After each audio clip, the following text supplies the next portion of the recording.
Monku sisi bil segai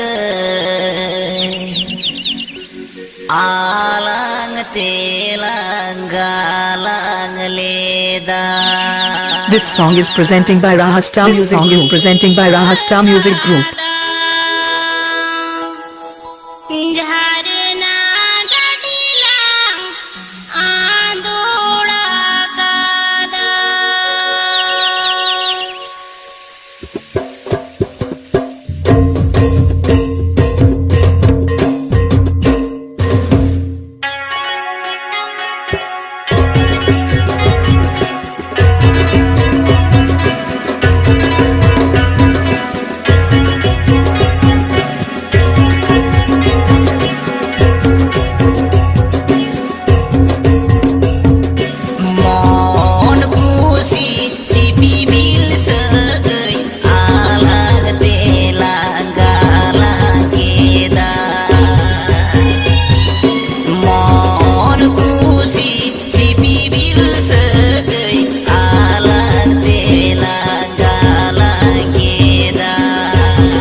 Cintam itu Mr. Sukram Bhai.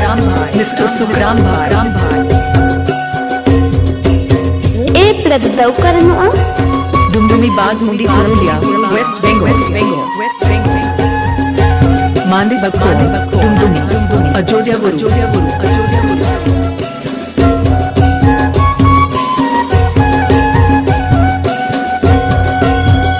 आपके आचिंता mister सुखरम भाई सेनका आपके आचिंता mister सुखरम भाई सेनका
आपके आचिंता मिस्टर सुखरम भाई सेनका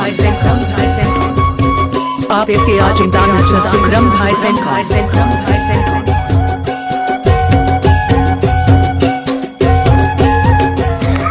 sangat atau tam daw kare sangat atau tam daw kare Dumdumi, Ajodhyapur, West Bengal, Dumdumi Bagmuli Purulia, West Bengal,